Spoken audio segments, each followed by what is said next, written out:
Hier, j'ai fait un live de 8 heures. Il y avait mis comme titre Soro persiste, estime Ado a gagné les élections. Mais moi, j'arrive pas à comprendre que depuis la sortie de M. Bougie, nos amis Gore sont contents. 14 ans plus tard, on vient de découvrir que Laurent Gbagbo a gagné les élections, d'après eux. Mais ma question est la suivante. Qu'est-ce que Bougie a dit de nouveau que nous ne savons pas? Il fait deux révélations. Gbagbo aurait donné 3 millions à Chirac en 2004 pour financer sa campagne. Nous le savons déjà. Gbagbo a gagné les élections selon le Conseil constitutionnel. Nous le savons déjà. C'est le narratif de nos amis PPACI, ancien FPI, depuis 14 ans. Mais il y a un monsieur pour qui moi j'ai toujours du respect, parce que je l'ai dit, sur aucun panel, on ne me va manquer de respect ce monsieur-là. Que je ne connais pas personnellement, mais je connais certains proches, qui a été ministre d'État, qui a été Premier ministre, qui a été Premier ministre pendant 5 ans, mais pas Premier ministre qui veut, mais qui peut, qui a été président de l'Assemblée nationale, qui a été député. Si vous me le permettez, je vais jouer la dernière sortie de ce monsieur-là, que je respecte beaucoup, qui date de 2020. Et jusque-là, il n'a pas dit autre chose.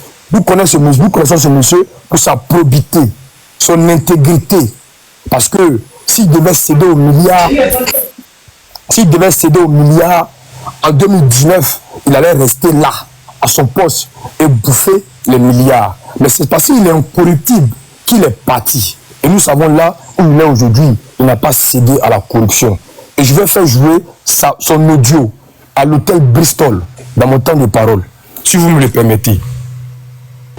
Donc, je mets la vidéo et je vais commenter.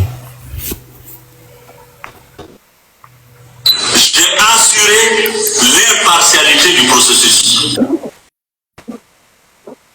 Et c'est ça que je veux dire. Et cette impartialité du processus ne dépendait pas que du Premier ministre. Elle relevait, comme je l'ai dit, des Nations Unies, du mandat de certification des Nations Unies. Elle relevait du mandat de la CEDEAO en Côte d'Ivoire. Et le Premier ministre n'a fait que conduire le processus jusqu'à son terme. Donc, l'élection de 2010, souvent les gens me posent la question, M. Ouattara a bel et bien été élu. Donc, il n'y a pas de problème sur cette question. Vous savez bien, aujourd'hui je suis en froid avec M. Ouattara, il aurait été opportuniste, c'est facile pour moi de dire qu'il n'a jamais été élu. Ce n'est pas vrai, il ne faut pas non plus mentir par opportunisme. La vérité, c'est que nous avions 3 canaux de vérification de cette élection. Effectivement, M. Ouattara a été élu. Comment en aurait-il pu être? Quand au premier tour, M. Laurent Gbagbo a 38%, M. Ouattara à 32%, M. Bédié à 25%. Quand M.